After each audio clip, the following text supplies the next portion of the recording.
সবাই বলি আলহামদুলিল্লাহ। আল্লাহ রাব্বুল আলামিন নারীদেরকে সৃষ্টি করেছেন কোমলমতি করে, নারীদেরকে সৃষ্টি করেছেন গৃহকর্ত্রী হিসাবে। দিবসে দিয়েছে শক্তি সাহস, নিশীতে হয়েছে বধূ, পুরুষ এসেছে পিপাসা নিয়ে, নারী যোগায়েছে মধু। কবি নজরুল বলেছেন সুন্দর করে, বিশ্বে যে কিছু মহান সৃষ্টি চিরকল্যাণকর, অর্ধেক তার আনিয়াছে নারী, অর্ধেক তার নর।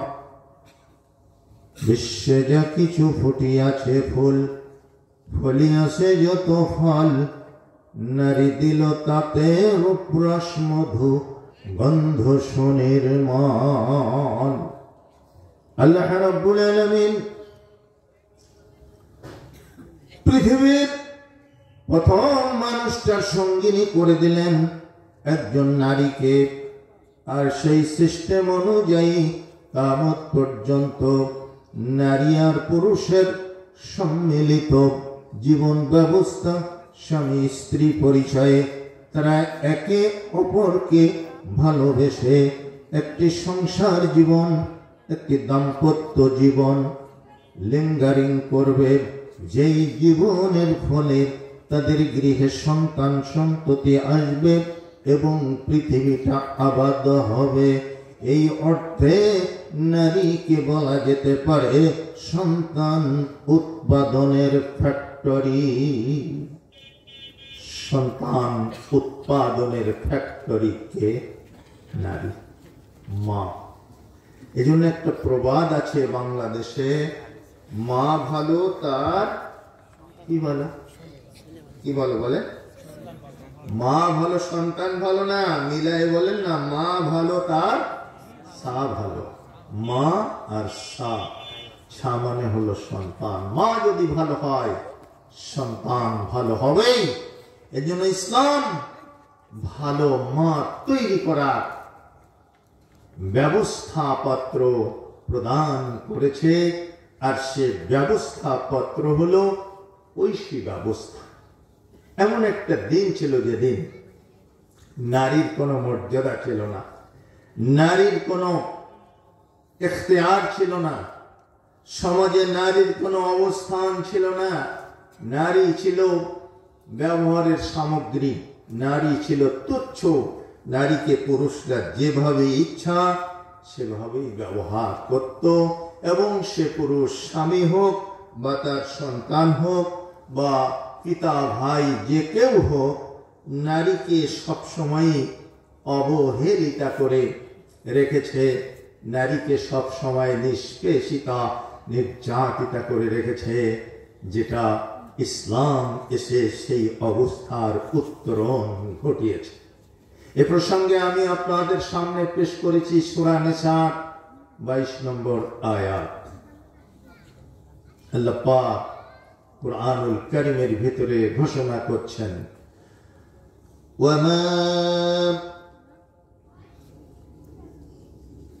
ولا تنكحوا ما نكح آباؤكم من النساء إلا ما قد سلف।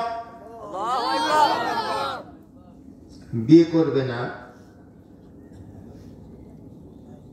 তোমাদের ভিতর থেকে কেউ বিয়ে করবে না তাকে যাকে তোমাদের আব্বা বিয়ে করেছেন, অর্থাৎ তোমার মা।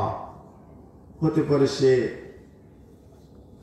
1 নাম্বার, 2 নাম্বার, 3 নম্বর, 4 নম্বর, নিজের মাও হতে পারে, সকালো মাও হতে পারে। ইল্লা মা কদ সালাফ, কিন্তু পিছনে যা গেছে ওগুলা তো গেছেই। ইন্নাহু কানা ফাহিশাতাও ওয়া মাক্তা ওয়া সাআ সাবিলা, নিশ্চয়ই এটা হচ্ছে একটা ঘৃণ্য কাজ, জঘন্য কাজ, এটা একটা নোংরা কাজ, এটা একটা পাপের কাজ, আর এটা একটা নিকৃষ্ট পন্থা। ঘটনাটা এমন ছিল, 11 জন মা রেখে একজন পিতা মারা গেছে, 11 জন স্ত্রী রেখে, ছেলেদের মা আর কি, 44টা সন্তানের মা। ইমাম সৈয়ুতি রাহমাহুল্লাহ আল আরব ক্বাবলা আল ইসলাম নামক কিতাবের ভিতরে এ ধরনের বহু ঘটনা বর্ণনা করেছে। জাহিলি যুগ, তখন নবী এসেছেন কিন্তু ওহী আসেনি, কোরআন আসেনি। রাসূলের কত বছর বয়সে কোরআন এসেছিল তার কাছে? কত? 40 বছর বয়স। এর আগে আল্লাহ রাসূল সাল্লাল্লাহু আলাইহি ওয়াসাল্লাম রাষ্ট্র সংস্কার করার জন্য, সমাজ সংস্কার করার জন্য অনেক চেষ্টা করেছিলেন। সেই চেষ্টার একটি কর্মকাণ্ড হচ্ছে হেলফুল ফজুল গঠন করেছিলেন, কল্যাণের সংঘ গঠন করেছিলেন, যারা কল্যাণের দিকে, ভালোর দিকে, ন্যায়ের দিকে এবং সততার দিকে মানুষকে আহ্বান করত।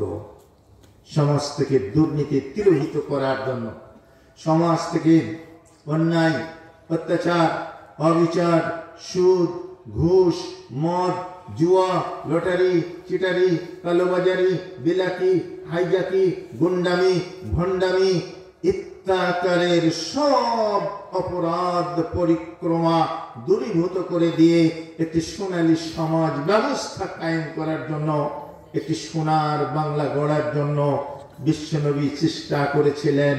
কিন্তু ওহী ছাড়া, নিজস্ব বুদ্ধি, প্রজ্ঞা এবং বুদ্ধিবৃত্তির দ্বারা।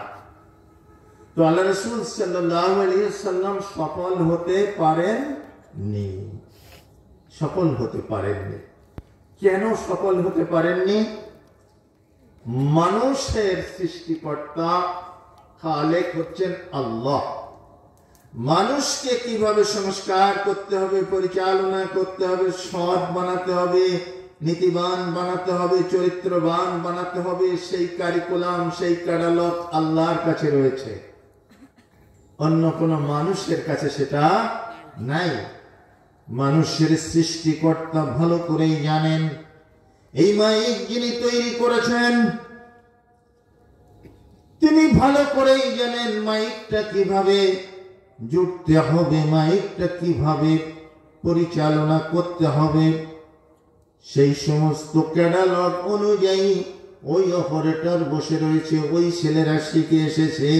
আপনার আমার হাতে যদি এটা ছেড়ে দেয় আমরা চালাতে পারবো না। এই ইঞ্জিনিয়ার, মাইকের যিনি আবিষ্কর্তা, তিনি যেই ক্যাটালগ দিয়েছেন, তিনি যেই সিস্টেম, তিনি যেই প্ল্যান বিবৃতি দিয়েছেন, সেই বর্ণনা বিবৃতি অনুযায়ী মাইকটা চালাতে হবে। সেই প্রশিক্ষণ প্রাপ্ত ছেলেরা মাইকটা চালাচ্ছে, আমরা কথা বলছি, কথার আওয়াজ দূর দূরান্তে ভেসে যাচ্ছে। বন্ধুরা আমার, আল্লাহ রাব্বুল আলামিন মানুষের খালিক, মানুষের তিনি মালিক, মানুষের সৃষ্টিকর্তা, মানুষকে তিনি বানিয়েছেন। অতএব তিনি ভালো করে জানেন মানুষকে কিভাবে সুন্দরভাবে পরিচালনা করা যাবে। মানুষের খালিক কে? মানুষের সৃষ্টিকর্তা কে? কেন বানর না? আপনাদের এদিকে কি সিলেবাসে আসেনি যে বানর থেকে মানুষ হয়েছে, মানুষের সৃষ্টিকর্তা কেউ নেই? এদিকে মনে হয় এই সিলেবাস আসেনি না? আসছিল? আচ্ছা, আমার কাছ থেকে একটা পরীক্ষা নেন। বিগত 200-500 বছর আগের থেকেই আমরা সুন্দরবনের উপকণ্ঠে বাস করি। সুন্দরবনের বানর, কুমির, বাঘ, ভাল্লুক ইত্যাকারের হিংস্র প্রাণীদের সাথে আমাদের খুব সখ্যতা রয়েছে। আমরা তারা পাশাপাশি বাস করি। তো আমার পূর্বপুরুষ, আমি 5 জনের নাম জানি। আমার আব্বা, দাদা, দাদার আব্বা, তার আব্বা, এভাবে। তার আগেও আমরা ওখানকারই অধিবাসী। বিশ্বাস করেন, সুন্দরবন থেকে কোনোদিন একটা বানর লোকালয়ে এসে বলেছে যে আমি বানর ছিলাম, মানুষ হয়ে গেছি, আমাকে চাকরি দাও, এরকম কোনো প্রমাণ আমার সেই 14 গোষ্ঠী থেকে আজ পর্যন্ত নাই। কারণ নেই, যারা উপকূলে বাস করে। তাহলে একটা প্রশ্ন জাগে, বানর থেকে যদি মানুষ হয়ে থাকে, তাহলে শতাব্দীর পর শতাব্দী সুন্দরবনের বানরগুলো থেকে কেন একটা বানর মানুষ হলো না? তাহলে এর চাইতে অযৌক্তিক, এর চাইতে একেবারে ভৌতিক কোন থিওরি থাকতে পারে, যেটাকে ডারউইনের থিওরি অফ এভোলিউশন বলা হয়? আপনারা মরহুম মাওলানা আবু তাহের বর্ধমানী সাহেবের বক্তব্য শুনেছেন না? মুরব্বীরা একটু হাত তোলেন তো, কারা কারা শুনেছেন? হ্যাঁ, মাশাআল্লাহ, হাত নামান। হযরত আবু তাহের বর্ধমানী সাহেব বলেছিলেন, একদিন তার বক্তব্যে ভারতের বুকে একটা সেমিনার হয়েছিল এই থিওরি অফ এভোলিউশনের উপরে, এর সত্যাসত্য যাচাইয়ের উপরে, এর অ্যাকুরেটি এবং পিউরিটি কতটা, এর উপরে অ্যানালাইসিস করার জন্য সেই সম্মেলনে একজন পণ্ডিত প্রশ্ন রেখেছিলেন। তিনি প্রশ্ন রেখেছিলেন না, তিনি একটা নজির পেশ করেছিলেন। তিনি বলেছিলেন, ডারউইনের জীবদ্দশায় ডারউইনকে প্রশ্ন করা হয়েছিল, হে ডারউইন, আপনি যে থিওরিটা দিয়েছেন থিওরিটা তো খুব ভালো। তো ডারউইন গর্ব করে বলল, জি হ্যাঁ, আমি অনেক খড়কুটো পুড়িয়ে অনেক গবেষণা করে থিওরিটা দিয়েছি। হ্যাঁ, সেজন্যই থিওরিটা তো খুব ভালোই মনে হচ্ছে। মিস্টার ডারউইন, আপনার কাছে প্রশ্ন করতে চাই, আপনার জন্ম যদি না হতো, আপনার এই থিওরিটা পৃথিবীর মুখ দেখত কিনা? ডারউইন বললেন, না, আমার যদি জন্ম না হতো, আমার এই থিওরি পৃথিবীর মুখ দেখতো না, আলো বাতাস দেখতো না, এই থিওরি কেউ দিতে পারতো না। আমি ডারউইন, আমি এর আবিষ্কর্তা, আমি এই থিওরির জনক। আমার জন্ম হয়েছে বিধায় এই থিওরিটা মুক্তি লাভ করেছে। ডারউইনকে তখন বলা হলো, মিস্টার ডারউইন, আপনি না থাকলে, যদি আপনার থিওরি না হয়, তাহলে স্রষ্টা না থাকলে সৃষ্টি কেমন করে হয়? বর্ধমান সাহেব বলেছিলেন, যেই প্রফেসর সাহেব এই তথ্যটা পেশ করেছিলেন, তিনি বললেন, তিনি জানালেন যে সেই দিন মিস্টার ডারউইন লাজবাব হয়ে গেছিল। এর কোনো উত্তর তিনি দিতে পারেননি। ডারউইন, তুমি না থাকলে, যদি তোমার থিওরি না হয়, তাহলে স্রষ্টা না থাকলে সৃষ্টি কেমনে হবে? অত্যন্ত মানানসই এবং যুগ উপযোগী প্রশ্ন। অর্থাৎ আমরা এই সিদ্ধান্তে উপনীত হতে পারি, এই অযৌক্তিক এবং ভৌতিক থিওরি পেশ করে বাংলাদেশের মুসলিম ছাত্র ছাত্রীদেরকে, এদেরকে ধর্মহীন বানানোর অপচেষ্টা করা হয়েছে। আমরা আমাদের ছেলে মেয়েদেরকে ধর্মহীন বানাতে চাই না। আমরা কি বানাতে চাই? ধর্মভীরু বানাতে চাই। কি বানাতে চাই? আমরা কি বানাতে চাই? ধর্মভীরু বানাতে চাই। সুতরাং ধর্মভীরু যদি বানাতে হয়, তাহলে ফিরে আসতে হবে আপনাকে কোরআনের শিক্ষার প্রতি। তাছাড়া কোশ্চিনকালেও আপনার আমার ছেলে মেয়ে বিকশিত হবে না, তাদের মানবিক বিকাশ সাধিত হবে না, তারা পূর্ণাঙ্গ মানুষে পরিণত হবে না, তারা মুমিন হতে পারবে না, তারা ইহলৌকিক এবং পরলৌকিক জীবনের শান্তি কামিয়াবি হাসিল করতে পারবে না। আল্লাহ রাব্বুল আলামিন বলে দিলেন সূরা ফাতিরের 28 নম্বর আয়াতে, ইন্নামা ইয়াখশাল্লাহা মিন ইবাদিহিল উলামা।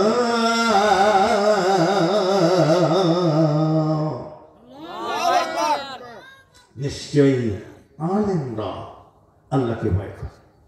যারা আলেম, যারা জ্ঞানী, তারা আল্লাহ পাককে ভয় করে।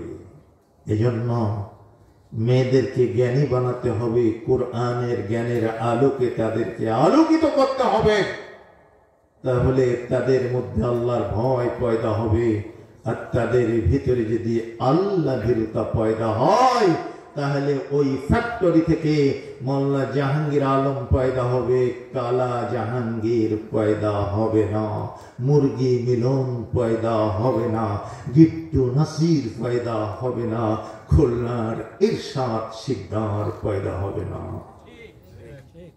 আর যদি ওই ফ্যাক্টরি আপনি আলোকিত না করতে পারেন, যদি কোরআনের শিক্ষায় শিক্ষিত না করতে পারেন, তাহলে ওখান থেকে কোনদিন শেখ ডক্টর ফয়জুল আমিন মাদানী বেরিয়ে আসবে না, শেখ প্রফেসর ডক্টর আসাদুল্লাহ গালিব বের হবে না, শেখ মরহুম মগফুর MA বারি প্রফেসর তিনি বের হবেন না, আল্লামা আব্দুল্লাহ আল কাফি আল কুরাইশি বের হবেন না। প্রত্যেকটি নবী এসেছিলেন, মনে রাখবেন, মায়ের পেটে। তবে সেই মা ছিল উচ্চকিত আসনে সমাসীন মা, সাধারণ মা ছিলেন না।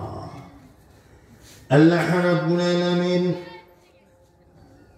কোরআন নাজিল করলেন মেয়েদের সম্মান বাড়িয়ে দেওয়ার জন্য। বহু আয়াত তিনি পেশ করলেন। মেয়েদের কোনো সম্মান ছিল না, নারীর কোনো অধিকার ছিল না, মাতৃত্বের কোনো মর্যাদা ছিল না। বলছিলাম 11 জন মা রেখে, একজন পিতা চলে গেছেন, একজন স্বামী চলে গেছেন, 11 জন স্ত্রী রেখে 44টা সন্তান সমস্ত স্থাবর ভাগ করে নিল। এবার বলছে এসো মায়েদেরকে ভাগ করি। মা তো সম্পদ, আব্বার ঘোড়া ভাগ করে নিয়েছি, আব্বার জমি ভাগ করে নিয়েছি, আব্বার মাল সামান যা ছিল সব ভাগ করেছি। এটা তো আমাদের বাবার পরিত্যক্ত মাল। মা 11 জন নাও, দাসী বানাও, বান্দি বানাও। এমন কি বলছে বাবার ঘোড়া বাবা চড়েছে, আমরাও চড়ি। বাবার জমি বাবা চাষ করেছে, আমরাও চাষ করি। বাবার বাড়ি বাবা বাস করেছে, আমরাও বাস করি। বাবার ছেড়ে যাওয়া এ মায়ের গরু বাবা যেভাবে ব্যবহার করেছে আমরাও সেভাবে ব্যবহার করব। জোরে কান, আরো জোরে, জোর হলো না? দেখেন মানবতা কিভাবে মুখ থুবড়ে পড়েছিল। যুগটার নাম কি ছিল? জাহেলিয়াতের যুগ। এটা বলতে সহজ, কিন্তু যদি ভিতরে ঢুকে বোঝা যায় তাহলে এটাকে শুধু জাহেলিয়াতের যুগ আর বলতে ইচ্ছা করবে না, বলতে ইচ্ছা করবে ডবল জাহেলিয়াত। কেউ বলবে আরে ডবল না, ট্রিপল জাহেলিয়াতের যুগ। এভাবে শুধু পাওয়ার বাড়াতেই থাকবে। এত বড় একটা অসভ্য, অমানবিকতা, বর্বরতা, মূর্খতা এবং অমানবিকতা গোটা দুনিয়া ছেয়ে নিয়েছে। সেই সময় নবী এসে গেছেন, কোরআন এখনো আসেনি। আল্লাহ রাব্বুল আলামিন নবীকে পাঠিয়েছেন। বিশ্ব নবী তখনও ছিলেন মুহাম্মদ ইবনে আব্দুল্লাহ, মুহাম্মদুর রাসূলুল্লাহ তখনও হন নাই। আল্লাহর নবী সমাজের এই দুর্দশা দেখে মানুষের ভিতরে বিভিন্ন ধরনের হানাহানি, কাটাকাটি, বিভিন্ন ধরনের শত্রুতা, বিভিন্ন ধরনের রক্তক্ষয়ী সংঘর্ষ, একে অপরের জানি দুশ্মন। সমাজে কোনো মানবিকতা ছিল না, সমাজে কোনো ন্যায় বিচার ছিল না, সমাজে কোনো স্বচ্ছতা ছিল না, সমাজে কোনো ধরনের শান্তি শৃঙ্খলা ছিল না। এভাবে অমানবিক পৈশাচিক আচরণ সমাজে বিদ্যমান ছিল। আল্লাহর নবী বৈকালীন ভ্রমণে বেরিয়েছেন। মুহাম্মদ ইবনে আব্দুল্লাহ বিকাল বেলা বেরিয়েছেন। হঠাৎ করে ওই মহল্লার ভিতর থেকে 11 জন মায়ের কান্না শুনতে পেলেন। নবীজি এগিয়ে গেলেন, কি হয়েছে এই বাড়িতে? বাবা মুহাম্মদ ইবনে আব্দুল্লাহ তুমি এসেছো। বাবা তুমি তো আসওয়াদুল আমিন, তুমি তো অত্যন্ত সভ্য মানুষ, শরীফ মানুষ, ভদ্র মানুষ। এসো, এই দেখো আমাদের ছেলেরা আমাদের সম্পর্কে কি প্রস্তাব করতেছে, কত বড় কুপ্রস্তাব আমাদের সম্পর্কে দিচ্ছে। আমরা যে ওদের মা, কোন রকমের সম্মান শ্রদ্ধার বালাই নাই, বরং বাবার মতো করে ভাগাভাগি করে নিয়ে ওদের বাবা যেভাবে ব্যবহার করেছে সেভাবে আমাদের ব্যবহার করতে চাচ্ছে। যেরকম নাউযুবিল্লাহ। বিশ্বনবী বললেন, ছেলেরা শোনো, এটা অন্যায়, তোমাদের আব্বা যাদেরকে বিবাহ করেছেন তারা তোমাদের মা হচ্ছে সম্মানের হিমাদ্রি শিখরে আরোহিণী একজন মহীয় শিরোমণি, তার সম্পর্কে এই কুমন্তব্য করো না। এটা অশ্লীলতা, এটা অন্যায়, এটা অত্যন্ত জঘন্য, এটা অত্যন্ত অমানবিক। ছেলেরা বলল, হে মুহাম্মদ ইবনে আব্দুল্লাহ, আপনাকে আমরা চিনি, আপনি অত্যন্ত সৎ মানুষ, নিষ্ঠাবান মানুষ, শরীফ মানুষ, কিন্তু দেখুন এটা আমাদের পারিবারিক ব্যাপার, এখানে আপনি ইন্টারফেয়ার করবেন না, আপনি যান, পারিবারিক বিষয়টা আমাদের পারিবারিক ভাবে দেখতে দেন। একটা কথাই আছে না, চোরে না শোনে ধর্মের কাহিনী। এখানে আরেকটি জিনিস আপনাদের দৃষ্টি আকর্ষণ করে সামনে এগোতে চাই, সেটা হলো 11 জন মা রেখে গেছে, একজন বাবা। এভাবে 11, 12, 17, 25, 30, 45, 100 জন রেখে গেলেও কেউ কিচ্ছু বলবে না। মানে বিয়েটা ছিল আনলিমিটেড, বিয়ে ছিল আনলিমিটেড। এখন আমাদের উপজাতিরা ওই পাহাড়ি অঞ্চলে বিয়ে করে তাদের স্ত্রীদের কামাই রোজগারে পাঠিয়ে দেয়, খাটাখাটুনি করে পার্বত্য এলাকায় রোজগার করে আনে, তারা বসে বসে খায়। এটাই হচ্ছে তাদের সিস্টেম। বরটা বিয়ের দিন ওই গাছের মাথায় উঠে বলে, আমি এখান থেকে লাফ দিয়ে পড়ে মরে যাব, আমি এখান থেকে লাফ দিয়ে পড়ে মরে যাব। তখন যার সাথে বিবাহ হচ্ছে কনেটা, সেই কনে গিয়ে বলে, তুমি মরো না, তুমি ওখান থেকে সুস্থভাবে নেমে এসো, আমি তোমার জিম্মাদারি নিচ্ছি, আমি সারা জিন্দেগি তোমাকে কামাই রোজগার করে খাওয়াবো, তোমার মরার দরকার নেই।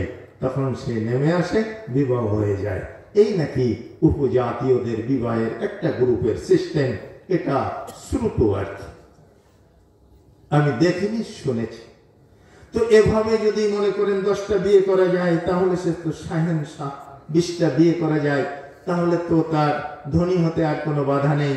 তো এরকম সিস্টেম মনে হয় ছিল, যে কারণে তারা কাজে কর্মে নারীদেরকে নিয়োজিত করার জন্য বিভিন্ন ভাবে এই বিয়ে শাদী করে ভরপুর করে রাখতো। আর তখন ছিল আপনার পেশি শক্তি প্রয়োগের জামানা, যুদ্ধ বিগ্রহ। কারো যদি 20টা 30টা বউ থাকে, আর যদি এই শতেকখানিক ছেলে থাকে, তাহলে তো একটা বাহিনী বিশাল হয়ে গেল। আর একটা গোত্রের সাথে লড়াই করতে সহজ হলো। সেই গোত্রকে পরাভূত করে যদি তাদের মাল সম্পদ লুণ্ঠন করা যায়, তাহলে সে হিরো হয়ে গেল। এইভাবেই একটা জাহেলিয়াতের কি বলা যায়, ছড়াছড়ি ছিল, ছড়াছড়ি, যেখানে কোনো সভ্যতার নিয়ম কানুন ছিল না। বিশ্বনবী পারলেন না, চলে আসলেন। পরবর্তীতে যখন তিনি নবী হলেন, তখন কোরআন এসে গেল।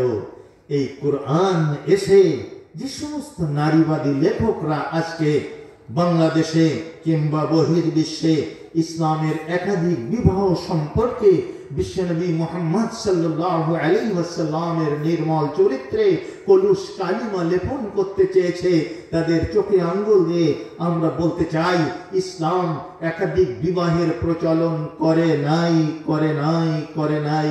এ প্রচলন আগের থেকে ছিল, এবং সেটা 4টা বিবাহ না, আনলিমিটেড বিবাহ। যত খুশি তত করো, যেমন খুশি তেমন সাজো, যত গুন্ডা বিবাহ করতে ইচ্ছা করে তত গুন্ডা করো, কোন রকমের কোন রেস্ট্রিকশন নাই। ইসলাম এসে 4টায় সীমাবদ্ধ করে দিয়েছিল। ইসলাম 4টা বিবাহের প্রচলন করেনি। ভুল, তত্ত্ব ভুল। আমাদের আপা তসলিমা নাসরিন আগেই ভারতে গিয়েছিলেন, পরে বড় আপা চলে গেলেন, কারণ ভারত হচ্ছে অভয় অরণ্য। অথচ ভারত তোমাকে পিছনের ইতিহাস ঘেটে দেখার জন্য অনুরোধ করব। বিশ্বনবী মুহাম্মদ সাল্লাল্লাহু আলাইহি ওয়াসাল্লাম, যাকে আল্লাহ রাব্বুল আলামিন বলে দিলেন, লাকাদ কানা লাকুম ফি রাসূলিল্লাহি উসওয়াতুন হাসানা, যার মধ্যে গোটা বিশ্ববাসীর জন্য, গোটা মানব জাতির জন্য রয়েছে উত্তম আদর্শের নিদর্শন। সেই নবীর আদর্শকে তোমরা ধার নিয়ে তোমরা তোমাদের নারী জাতির ইজ্জতের নিরাপত্তা বিধান করেছ।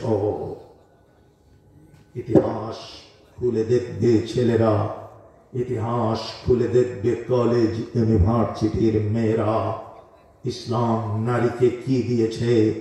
একটু পাতা উল্টিয়ে দেখো। তোমাদের কাছে অনুরোধ রইল, চোখ বুঝে একচোখা হয়ে নারীবাদী লেখক এবং কিছু আল্ট্রা মডার্ন, কিছু বেপর্দা এবং কিছু ডিসপ্যারেট মেয়েদের বিভিন্ন আর্টিকেল পড়ে বিভ্রান্ত হয়েও না। ইসলামের মৌলিক রুহানি শক্তিটা অবজারভেশন করার জন্য অনুরোধ করে যাব। আজকে ভারতকে স্মরণ করিয়ে দিচ্ছি, দাদাবাবু মোদিকে ভুলে গেলে চলবে না। 1801 ছেলে লাইট নিয়ে কে খেলা করছে ওখানে, ওটা ধরেন, শেষ করে নেন লাইট।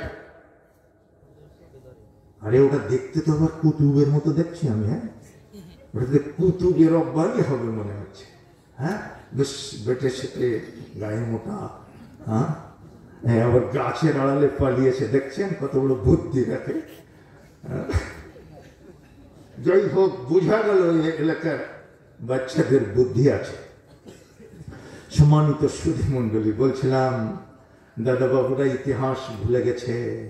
ইসলাম সে তো পরশমানিক তরেকে পেয়েছে খুঁজি, পরশে তাহার শোনা হলো যারা, তাদেরই মোরা বুঝি। 1928 সাল, 1928 সাল থেকে 1935 সাল পর্যন্ত ব্রিটিশ পার্লামেন্টের গভর্নর ছিলেন মিস্টার উইলিয়াম বেন্টিং। ভারতবর্ষের গভর্নর ছিলেন, শাসক ছিলেন উইলিয়াম বেন্টিং। বৈকালীন ভ্রমণে বের হয়েছেন। গঙ্গার তীরবর্তী এলাকা দিয়ে ভ্রমণ করতেছেন। সঙ্গে এসএসএফ গার্ড রয়েছে, স্পেশাল সিকিউরিটি গার্ড। উইলিয়াম বেন্টিংকে গার্ড দিয়ে নিয়ে যাচ্ছেন। গঙ্গার ধারে তিনি প্রবাহমান সমীরণ উপভোগ করতেছেন আর ঘুরে বেড়াচ্ছেন। হঠাৎ করে দেখতে পেলেন একটা চিতা দাউ দাউ করে জ্বলতেছে। বন্যমান চিতা গোচরীভূত হলো। তিনি দেখছেন চিতা জ্বলছে, দমদম করে বাড়ি মারতেছে সেই দাউ দাউ অনলের উপরে। সেই অগ্নিশিখা যখন উঁচু হয়ে যাচ্ছে, ওটাকে আবার স্তব্ধ করার জন্য বাড়ি মেরে প্রশমিত করছে। এরপরে দেখা গেল কয়েকজন ব্রাহ্মণ, তারা এই গলায় হরিনামের মালা, গায়ে গেরুয়া বসন, পায়ে নাগরা জুতা, এরা সব টানতে টানতে একটা 18 থেকে 20 বছরের পূর্ণাঙ্গ যুবতীকে টেনে হিসড়ে নিয়ে আসতেছে। আর মেয়েটা বলতেছে, আমি যাব না, আমি যাব না, আমি মরবো না, আমি বাঁচতে চাই, আমি বাঁচতে চাই, মরিতে চাই না কেহ এই সুন্দর ভুবনে। মেয়েটা বলছে, আমাকে বাঁচাও, কে আছে বাঁচাও। আর ব্রাহ্মণরা বলছে, এই বেঁচে কি করবি, যা স্বর্গে যা। স্বামীর বন্যমান চিতায় যদি আত্মাহুতি দিতে পারিস, তোর স্বর্গবাস হয়ে যাবে, তুই স্বর্গে যাবি। আর মেয়েটা বলছে, আমার স্বর্গ দরকার নেই ঠাকুর, তোমরা যাও, আমাকে ছেড়ে দাও। কিন্তু ছাড়ছে না, ছাড়ছে না। তুই যদি স্বর্গ, তো ঠাকুর তোরা যে পুড়ে মর, স্বর্গে যা, কিন্তু ঠাকুর কেউ মরবে না। এই মেয়েটাকে টেনে হিসড়ে নিয়ে যাচ্ছে। মেয়েটির নাম হলো উর্মিলা। নিয়ম অনুযায়ী দেহের সমস্ত বসন স্খলিত করা হয়েছে। পরনে কোনো বস্ত্র নেই, কোনো পেডিকোট নেই, ব্লাউজ নেই, অন্তর্বাস নেই, শুধু একটা সাদা ধুতি রয়েছে। একটা 18-20 বছরের মেয়ের গায়ে যদি এরকম একটা ধুতি জড়ানো থাকে, তাহলে তাকে কি বলবেন? ইসলামের ভাষায় যেটাকে বলা হয়েছে কাসিয়াতুন, আর আতন ও কাপড় পরা ল্যাংটা। এই মেয়েকে নিয়ে আমার কথা বুঝতে কষ্ট হচ্ছে না তো? মেয়েকে টেনে টেনে নিচ্ছে, ও যাবে না তবু ওকে নিচ্ছে। এই সুবাদে ও যে মরতে চায় না, স্বর্গে যেতে চায় না, এই সুবাদে কলকাতার সদর বাজারের পতিতালয়ের কিছু গুন্ডা চান্স নিয়ে ওকে হাইজ্যাক করে নিচ্ছে ওই ঠাকুরদের কাছ থেকে। কারণ উর্মিলা একেবারে তন্নি তনয়া সুদর্শনা এক অপরূপা সুন্দরী রমণী, যাকে বিক্রি করলে অনেক টাকা মুনাফা হবে। সদর বাজারের গুন্ডাদের কাছে মেয়েটা যেতে চায়, কিন্তু ঠাকুরদের সঙ্গে স্বর্গে যেতে চায় না। কারণ স্বর্গে যেতে হলে তাকে ওই স্বামীর জ্বলন্ত চিতায় আত্মাহুতি দিতে হবে। আত্মাহুতি সে দেবে না, সে বাঁচতে চায়, বাঁচার জন্য আকুলি বিকুলি করছে। গুন্ডার দল এই সুবাদে তাকে নিজেদের কাছে টেনে নিচ্ছে, আর সে সেদিকেই ধাবিত হচ্ছে। এলো কেশরাশি দুলছে, একটি মেয়ের সমস্ত রূপ লাবণ্য সবকিছু বহিষ্কৃত হয়েছে, সবকিছু ফুটন্ত ভাবে দর্শনযোগ্য, সকলেই দেখছে। এই লোভাতুর দৃষ্টিভঙ্গি ওই সদর বাজারের গুন্ডারা সংবরণ করতে পারল না। ওরা ওই মেয়েকে কেড়ে নিয়ে বিক্রির জন্য সমস্ত শক্তি প্রয়োগ করে ঠাকুরদের কাছ থেকে কেড়ে নিয়েছে। এই দৃশ্য দেখে লর্ড উইলিয়াম বেন্টিং বললেন তার এসএসএফ বাহিনীকে, ধরো গুন্ডাদের, মেয়েটিকে বাঁচাও, মেয়েটিকে কেড়ে নাও, কিছুতেই তাদের সাথে যেতে দিও না। সুতরাং ঠাকুরদের কাছ থেকে নিল গুন্ডারা, গুন্ডাদের কাছ থেকে নিল লর্ড উইলিয়াম বেন্টিং এর সেনারা। মেয়েটিকে নিয়ে চলে গেল, উর্মিলাকে নিয়ে চলে গেল লর্ড উইলিয়াম বেন্টিং এর বাসভবনে।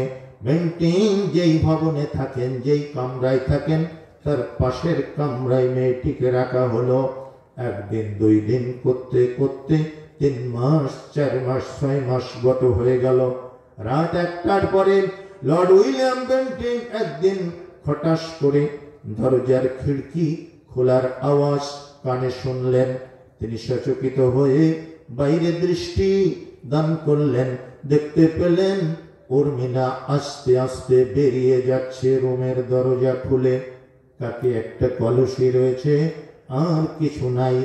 আর পরনে শাড়ি রয়েছে, কাপড় রয়েছে। শাড়ি পরিহিতা রমণী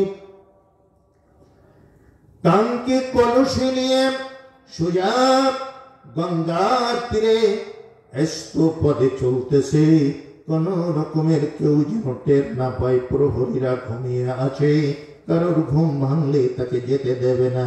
সুতরাং গোপনীয়তা বজায় রেখে উর্মিলা চলল কানকে কলসে নিয়ে গঙ্গার ঘাটে।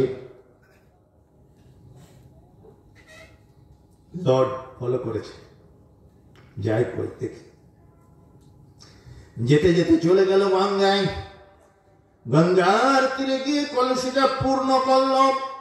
ওই কলসির গলায় শাড়ির একটা আঁচল বেঁধে দিল, এভাবে আটকিয়ে দিল। আর একটা আঁচল নিজের গলায় আটকায় দিল। এবার কলসিটা যতদূর নিক্ষেপ করা যায় ফিকে মারল, কলসিটা ডুবে গেল। উর্মিলার ওই নধুর দেহটা আস্তে আস্তে পানির নিচে নিমজ্জিত হতে শুরু করলো। লর্ড উইলিয়াম বেন্টিং ঝপ করে ঝাঁপিয়ে পড়ে উর্মিলাকে ধরলেন, কলসি টান দিয়ে কিনারে আনলেন, বাঁচালেন উর্মিলাকে। উর্মিলা আবেদন করে বলে, হ্যাঁ লর্ড, আমি বাঁচতে চাই না, আমাকে মরতে দিন, আমি জীবন আর রাখতে চাই না। লর্ড উইলিয়াম বেন্টিং বললেন, বহিন, একদিন এই জীবনটাকে বাঁচানোর জন্য তুমি স্বর্গবাসী হতে চাও নাই, স্বামীর জ্বলন্ত চিতায় একটা হুতি দাও নাই, তুমি এই সদর বাজারের গুন্ডাদের হাত থেকে আমার বাহিনীর কাছে ফিরে এসেছিলে, আত্মসমর্পণ করেছিলে। যেই জীবনটা বাঁচানোর জন্য এতখানি কৌশল করলে, এতটা কষ্ট করলে, সেই জীবনটা আজকে নিজের হাতে কেন গঙ্গায় ডুবিয়ে মারতেছ? দাদা বাবু, মোদি বাবু, ইতিহাসটা একটু খুলে দেখে, ইসলাম কি দিয়েছে আপনার, ইসলামের কাছ থেকে ধার নিয়ে কি পেয়েছেন, কতটা করেছেন সমাজ সংস্কার, কতটা করেছেন রাষ্ট্র সংস্কার, যার জ্বলমান প্রমাণ আজও রয়ে গেছে। উর্মিলা কান্দে, লর্ড আমাকে ছেড়ে দেন, আমি বাঁচতে চাই না। কি জন্য বাঁচব? যে জন্য বাঁচতে চেয়েছিলাম আমার সে আশায় বালি পড়েছে। আর 6টা মাস চলে গেল, যেই দিন আপনি আমাকে বাঁচিয়েছিলেন বন্যমান চেতা থেকে, বাঁচিয়েছিলেন সদর বাজারের গুন্ডাদের হাত থেকে, সেই দিন মনে করেছিলাম আমি ব্রিটিশ সাম্রাজ্যের পটরানী হব, আপনি আমাকে বিয়ে করবেন, স্ত্রীত্বের মর্যাদা দেবেন, হে লর্ড উইলিয়াম বেন্টিং, আমি সম্রাজ্ঞী হব, আমি আপনার পাশে এই রাজ্য শাসনের শরীকানা লাভ করব। আমার কত বড় সৌভাগ্য, আমি সৌভাগ্যবতী হতে চলেছি এরকম আমি মনে করেছিলাম। কিন্তু 6টি মাস গত হয়ে গেল। হে লর্ড উইলিয়াম বেন্টিং, একটি ঘন্টার জন্য, একটা মুহূর্তের জন্য আপনি আমার দিকে তাকায় দেখলেন না। আমি হতভাগিনী থাকলাম না গেলাম, মরলাম না বাঁচলাম, কোনো কিছু আপনার আসে যায় না, আপনি আপনার কাজ নিয়ে ব্যস্ত। আমি আমার ঘরে সব কিছু পেয়েছি, সুখের সামগ্রী, কিন্তু আমি উর্মিলা দেখলাম এই সামগ্রী আমার জীবনের জন্য কাটা। সুতরাং এই কণ্টকময় জীবনকে নিঃশেষ করার জন্য গঙ্গের জলে ঝাঁপাতে চলেছি, আমাকে মুক্ত করে দিন, আমি মরতে চাই। লর্ড উইলিয়াম বেন্টিং বললেন, বলে সাবধান, এ ধরনের মন্তব্য তুমি করো না। তোমার একার সুখের চিন্তা যদি আমি করতাম, তোমাকে বিয়ে করে আমি তোমাকে স্ত্রীত্বের মর্যাদা দিয়ে তোমাকে সুখের বন্যায় ভাসিয়ে দিতে পারতাম। কিন্তু বহিন, আমি তোমাকে বাঁচাতে শুধু চাই না, তোমাকে সুখী করতে চাই না, আমি ভারতবর্ষের লক্ষ লক্ষ উর্মিলাকে বাঁচাতে চাই। তার মানে হলো আগামী পার্লামেন্টে, ব্রিটিশ সাম্রাজ্যের পার্লামেন্ট যখন বসবে, সংসদ যখন বসবে, আমি তোমাকে উপস্থিত করে সেখান থেকে আইন পাশ করাতে চাই, ভারতবর্ষে আর কোনদিন এই সতীদাহ প্রথা চলবে না। স্বামীর জ্বলন্ত চিতায় স্ত্রীকে আত্মাহুতি দিতে হবে, এই পৈশাচিক আইন চিরদিনের জন্য বন্ধ করে দিয়ে অসংখ্য উর্মিলার জীবন আমি বাঁচাতে চাই। তুমি কি চাও এবার বলো? এবার উর্মিলা বলছে, লর্ড উইলিয়াম বেন্টিং, আমাকে ক্ষমা করবেন, আমি আপনাকে ভুল বুঝেছিলাম। এটাই যদি আপনার অভিপ্রায় হয়ে থাকে, আমার দরকার নেই আজকে আপনার অঙ্ক সাইনে হয়ে আপনার সুখের ভাগী নিয়ে আমি সম্রাজ্ঞী বনতে চাই না। আমি চাই লক্ষ উর্মিলার জীবন স্বাধীন হোক, মুক্ত হোক, এই অভিশপ্ত নীতি, এই সতীদাহ প্রথার উচ্ছেদ হোক। বাংলার আকাশে বাতাসে যেন কোনোদিন আর বিধবার এই আর্তনাদ অনুরণিত না হয়, কোনোদিন যেন স্বামীর বন্যমান চিতায় স্ত্রীকে, জীবন্ত স্ত্রীকে আত্মাহুতি দিয়ে মরতে না হয়। চলো তাহলে রওনা হয়ে যাই আমরা লন্ডন, আমরা যাই ব্রিটিশে, আমরা যাই গ্রেট ব্রিটেনে। উর্মিলাকে নিয়ে সেই দিন 1938 সালে রওনা হয়েছিলেন লর্ড উইলিয়াম বেন্টিং ব্রিটিশ পার্লামেন্টে। সেখানে উর্মিলাকে দাঁড় করায় সমস্ত কাহিনী বলার পরে ব্রিটিশ পার্লামেন্টে আইন পাশ করা হয়েছিল, সতীদাহ প্রথা চলবে না। যেরকম আলহামদুলিল্লাহ। লাকাদ কানা লাকুম ফি রাসূলিল্লাহি উসওয়াতুন হাসানাহ।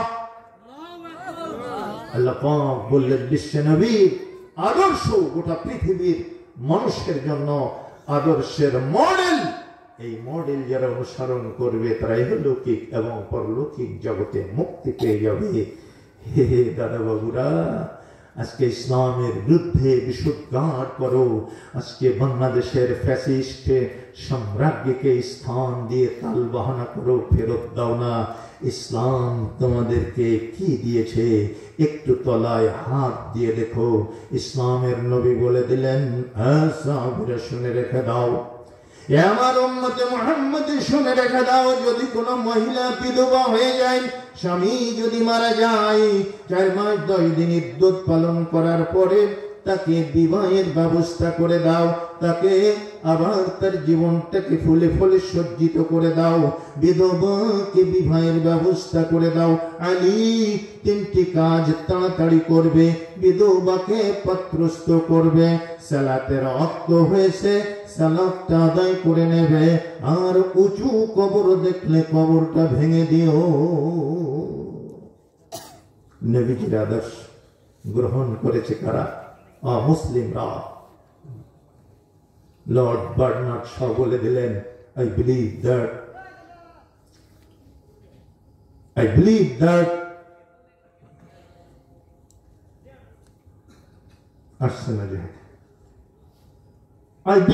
of a man like Muhammad sallallahu alaihi wasallam, were to assume the dictatorship of the modern world, he would succeed in solving the problem in a way that would bring much needed peace and happiness.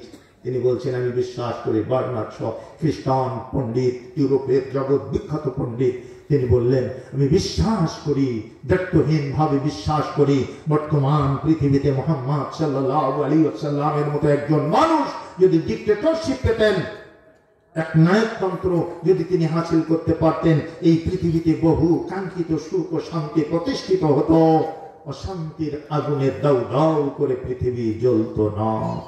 যেরকম সুবহানাল্লাহ। তারা বিশ্বাস করলো, তারা রাসূলের আদর্শ গ্রহণ করলো। হতভাগ্য মুসলমান, আজকে আমরা ইসলামের ভিতরে সুই যেখানে যায় সেখানে শাল ঢোকানোর চেষ্টা করি। জেনে রাখবেন, রাসূল এবং কোরআন কোনদিন ইসলামের 4 বিবাহের প্রচলন ঘটান নাই। যে প্রচলনটা ঘটেছিল আনলিমিটেড বিবাহ নীতি, সেই নীতিটাকে 4-এ সীমাবদ্ধ করে দিয়েছিলেন। অতঃপর আল্লাহ বলে দিলেন, ওয়াইন খিফতুম আল্লাহ তা'দিলু, যদি 4টা বা একাধিক স্ত্রী গ্রহণ করে তোমরা তা'দিল করতে না পারো, তোমরা যদি ইনসাফ করতে না পারো, তাহলে একটাই যথেষ্ট। সুতরাং ইসলাম একাধিক বিবাহে নিরুৎসাহিত করেছে, উৎসাহী করেনি। জীবনের প্রয়োজনে যদি কারোর প্রয়োজন হয় সে করতে পারে, অপশন রেখেছে, জায়েজ রেখেছে। আল্লাহ রাব্বুল আলামিন, চলুন সেখানে চলে যাই।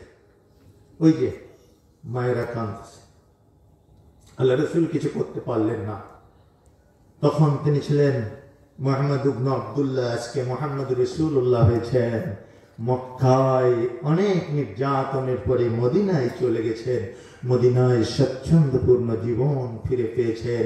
ইসলাম একেবারে অবলীলাক্রমে বাধা বিপত্তি আসতেছে, সব বাধা দূরীভূত হচ্ছে। ইসলামের গতি এগিয়ে যাচ্ছে দুরন্ত দুর্বার গতিতে। ইসলাম পরিব্যাপ্ত হয়ে পড়তেছে সারা পৃথিবীর বিভিন্ন কোনায় কোনায়। ইসলামী সাম্রাজ্যের পরিব্যাপ্তি ছড়িয়ে পড়তেছে। কোরআনের আয়াত নাজিল হচ্ছে। মদিনার জীবনে একটি সূরা নাজিল হলো, সেই সূরাটির নাম সূরা নেছা, নারীর সূরা, মহিলা সূরা।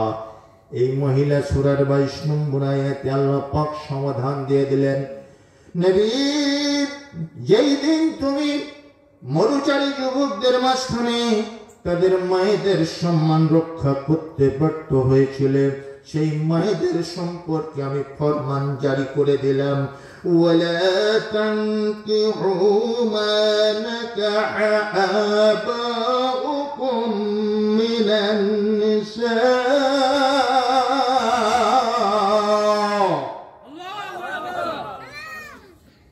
বাবা যাদেরকে বিয়ে করেছে সেই মা, সে যত কম বয়সের হোক আর বেশি বয়সের হোক আর মধ্য বয়সের হোক, সেই বাবার ঔরাস যত সন্তান পরিত্যক্ত মাকে বিয়ে করতে পারবে না।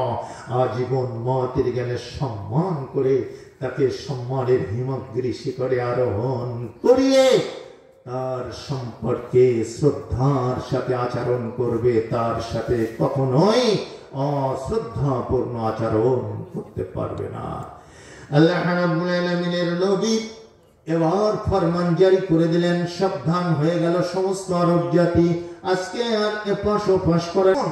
তো যদি সবার শেষে আমাকে দেন, তাহলে ওরা কিছু কিছু বললে ওর থেকে আমি কিছু কিছু অর্জন করে হয়তো দুপাশ কথা বলতে পারবো, তাছাড়া তো বলা সম্ভব না। তো আমার নামটা যদি শেষে রাখেন, বলছে আচ্ছা ঠিক আছে ঠিক আছে, তোমার নামটা শেষে লিখে দিলাম।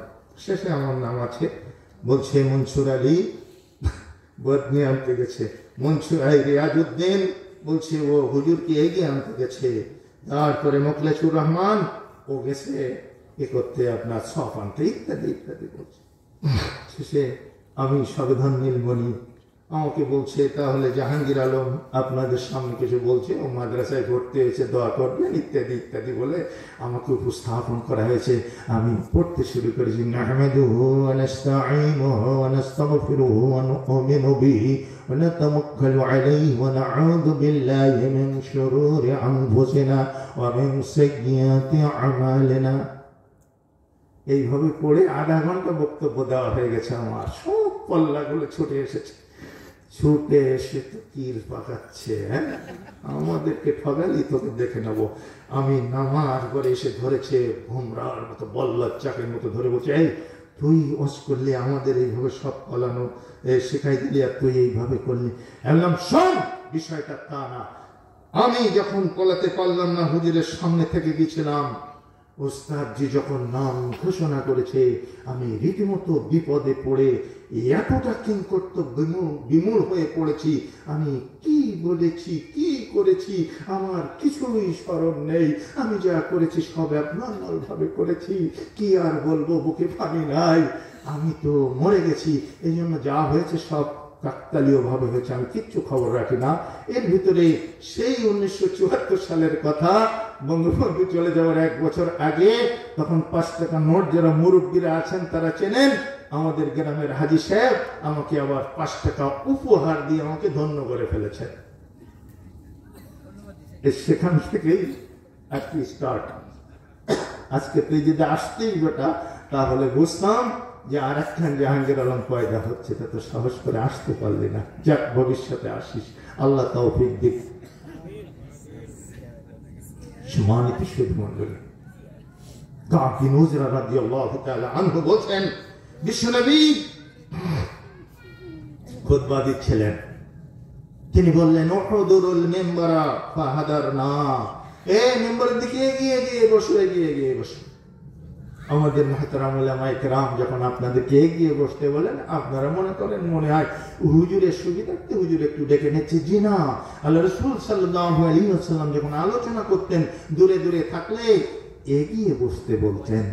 এটা সুন্নাতে নববী, রাসূলের সুন্নাত। সুতরাং যদি কোনো খতীব কোনোদিন আপনাদেরকে এগিয়ে বসতে বলেন, বিন্দু মাত্র হেলা করবেন না, এগিয়ে এগিয়ে বসবেন। فلما ارتقى درجة قال آمين, তিনি বক্তব্য দিলেন। যখন তিনি মিম্বরের প্রথম ধাপে অবস্থান করছিলেন, বক্তব্যের ফাঁকে আমিন বলে উঠলেন। আর তিনি স্টেপ পরিবর্তন করলেন, দ্বিতীয় ধাপে উঠে গেলেন। যখন বক্তব্য দিচ্ছিলেন, হঠাৎ আমিন বলে উঠলেন এবং ধাপ পরিবর্তন করলেন, তৃতীয় ধাপে উঠে গেলেন। তৃতীয় ধাপে বক্তব্য দেওয়াকালীন সময়ে নবীজি আমিন বললেন। আমরা কিছুই বুঝতে পারলাম না। ফালাম্মা নাযালা কুলনা ইয়া রাসূলুল্লাহ, যখন তিনি নামলেন আমরা বললাম, হে আল্লাহর নবী, কোনদিন আপনাকে রূপ করতে শুনি, নিজে রূপ আজকে করলেন। 3টি ধাপে আমিন বললেন।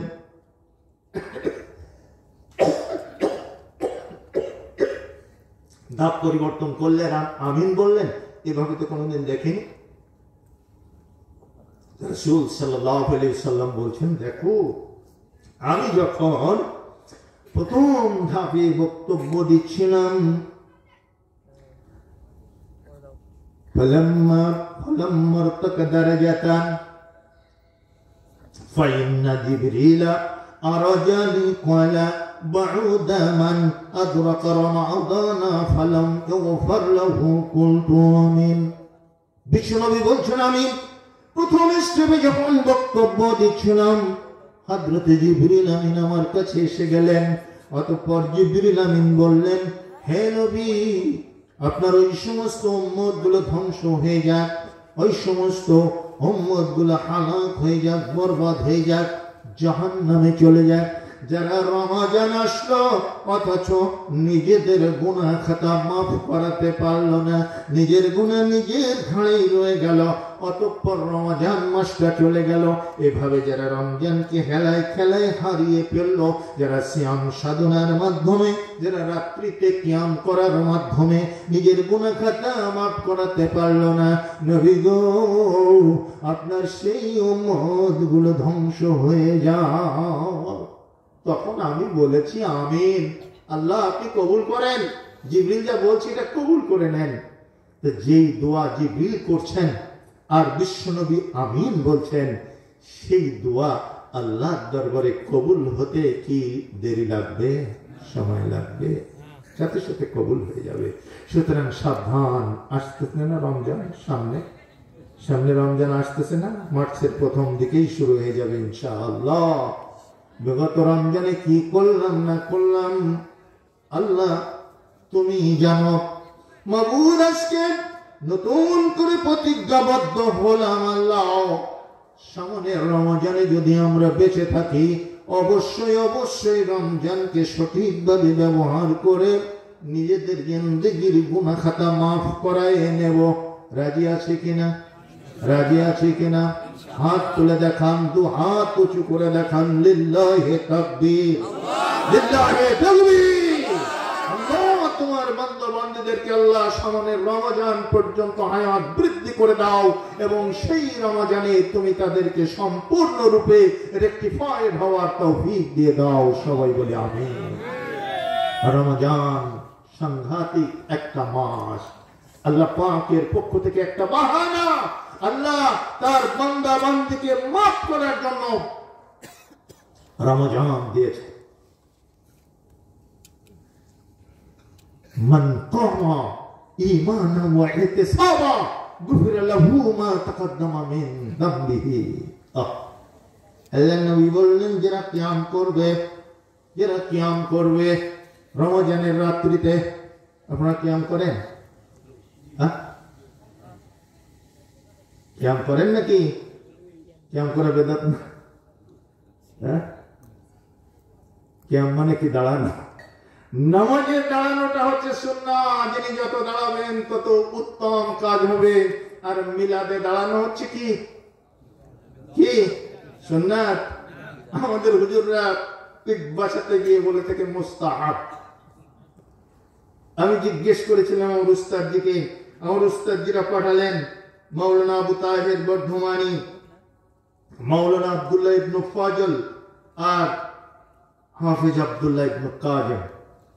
এই তিন বক্তা গেছে আমাদের এলাকায়, বর্ডার এলাকায়। তো হাবিলদার ওয়াজ করতে দেবে না, এখানে আইন শৃঙ্খলা পরিস্থিতির অবনতি ঘটার সম্ভাবনা রয়েছে।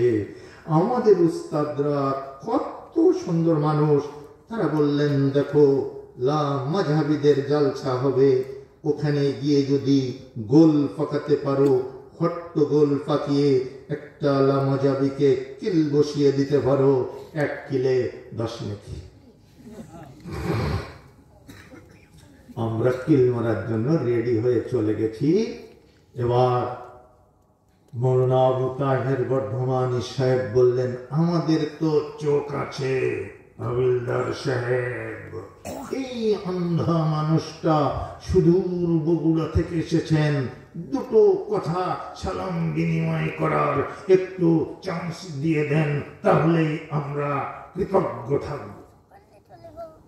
হাবিলদার বললেন, তা হয়, একটা অন্ধ মানুষ, আল্লাহর কোরআনের হাফেজ, তা ওনাকে আচ্ছা ঠিক আছে, এই আপনারা সবাই চুপ, শুধুমাত্র আন্ধা হাফেজ আব্দুল্লাহ বিন কাজিম বগুড়া 5 মিনিট কথা বলবেন, সালাম বিনিময় করবেন।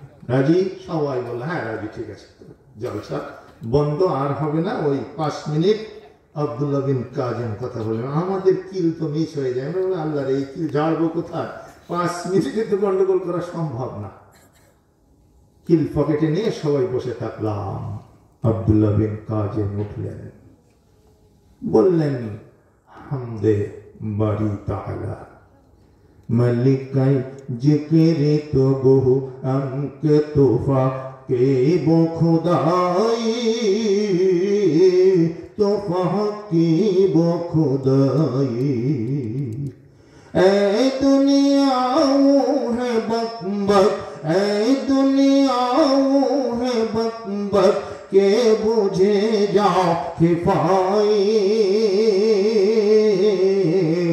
ना दिए मंजिल उक़बा का रास्ता मुझे दिखाई, मगर अब जिन्हें सब करके मेहर जो दवाई, मलिकाई जिक्र तो गो अंक तोफा के वो खुदाई,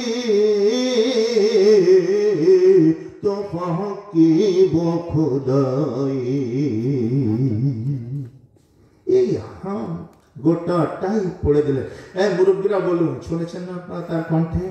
এটা আর কোন বক্তা বাংলার জমিনে এই হামদে বারি তাআলা ওইভাবে উপহার দিতে পেরেছেন? না, হয়তো আর পারবে না।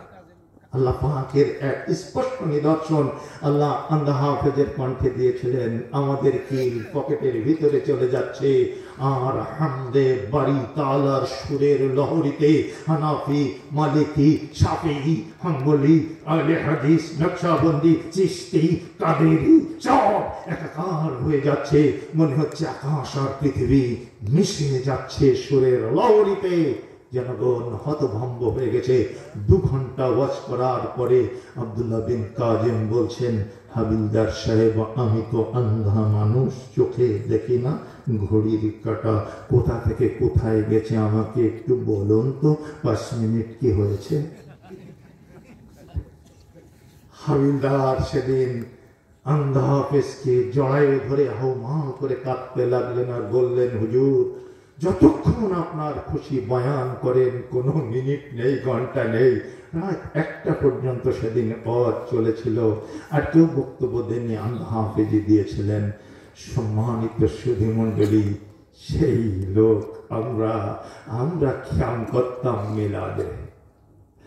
নবীজির পিতা আব্দুল্লাহ, নবীজির মাতা আমিনা, নবীজির দুধমা হালিমা, নবীজির রোজা মদিনা, ইয়া নবী।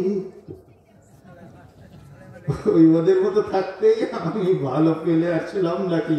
আমার উস্তাদজিরা বলে তুই একটু কিয়াম বল, বয়ান বল। আমি বলতাম ওইভাবে জোশ ও খরুশের সাথে, ওই কিয়াম নয়, ও কিয়াম হচ্ছে বেদাত, জাহান্নামে যাওয়ার রাস্তা। আর কিয়াম হচ্ছে রাতের সালাতে, তারাবির সালাতে দাঁড়িয়ে যখন কিরাত পড়বে, দাঁড়িয়ে দাঁড়িয়ে যখন ইমাম সাহেব কিরাত পড়বে, কিংবা আপনি নিজে নিজে কিয়াম করবেন, দাঁড়ানো অবস্থার নাম হলো কিয়াম। এই কিয়াম যদি কেউ করতে পারে, বিশ্বনবী বলছেন, রমজানের মাসে রাত্রিতে যদি কিয়াম করে, দিনের বেলায় যদি সিয়াম পালন করে, ওরে আমার উম্মতেরা, তোমাদের तमाम জিন্দেগীর গুনাহ খাতা আল্লাহ মাফ করে দেবেন। তবে কবিরা গুনাহ থেকে তওবা করে মাপ চাইতে হবে আল্লাহর কাছে। সগীরা গুলো অটোমেটিক মাফ হয়ে যাবে, কিন্তু কবিরা গুনাহ তওবা না করলে মাফ হবে না। শিরিক করা সবচেয়ে বড় কবিরা গুনাহ। রোল নম্বর 1 কার? শিরক, শিরকের গুনাহ। কবিরা গুনার মধ্যে রোল নম্বর 1 হচ্ছে শিরকের গুনাহ। শিরিক করা চলবে না, শিরিক করা চলবে না। আলে হাদিসটা মাশাআল্লাহ কম করে, তারপরে অনেকে করে ফেলে বুদ্ধির ভুলে, ইলম না থাকার কারণে। এই থাম থাম থাম, সন্ধ্যাবেলা ঝগড়া করিস না, একটু আল্লাহ রসুলের নাম কর, এখন ঝগড়া করিস না। খুব মুরব্বী মহিলা খুব মানে নীতি কথা শোনাতে গিয়ে যারা ঝগড়া করছে, ঝগড়াটে মহিলাদেরকে আশ্বস্ত করার জন্য, নিবৃত করার জন্য কত বড় সুন্দর উপদেশ দিল। এই গন্ডগোল করছিস না, ঝগড়া করছিস না, এই সন্ধ্যাবেলা হয়েছে, আল্লাহ রসুলের নাম কর। বলেন তো ঠিক করে, ঠিক বলেছে না বেঠিক বলেছে? বেঠিক কোন জায়গাটায়? আল্লাহর নাম করতে হবে কার? নাম করতে হবে কার? রাসূলের নাম করা যাবে? রাসূলের নাম করার জন্য রাসূল এসেছিলেন না, রাসূলের আদর্শ মানতে হবে। আদর্শ মানার জন্য রাসূল আর নাম করতে হবে আল্লাহ। নবী মোর পরশমণি, নবী মোর সোনার খনি, নবী নাম জপে যে জন সেই পদ জাহানের ধনী। চলবে? ও নামে তান ধরিয়া পথে যায় গান করিয়া, ও নামে মজনু হলো, ও নামে মজনু হলো মাওলায় আমার কাঁধের গনি। নবী মোর পরশমণি। কে গানটা লিখেছেন, গেয়েছেন? না, নজরুল গেয়েছেন হয়তো আব্দুল আলীম, কিন্তু লিখেছেন কে? কবি নজরুল। জাতীয় জাগরণের কবি, ইসলামী জাগরণের কবি, বিদ্রোহী কবি। আজকে যদি বেঁচে থাকতেন, আমরা পৃথিবীর পক্ষ থেকে দাওয়াত নিয়ে গিয়ে বলতাম, স্যার আপনার এই লেখাটা সঠিক নয়, কিন্তু নেই, তিনি মারা গেছেন। কবি মানুষ তাওহীদ সম্পর্কে এতটা নিখুঁত বিশ্লেষণ করার মতো ইলম ছিল না। তাই আল্লাহর কাছে মোনাজাত করি, আল্লাহ তুমি তাকে ক্ষমা করে দিও।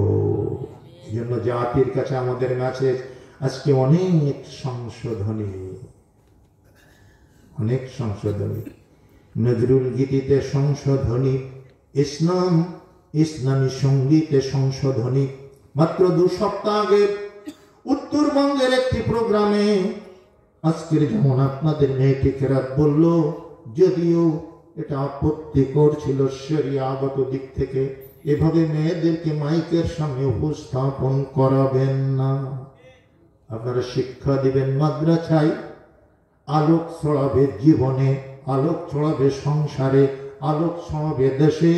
মাইকের সামনে আসবে পুরুষরা, মহিলারা নয়।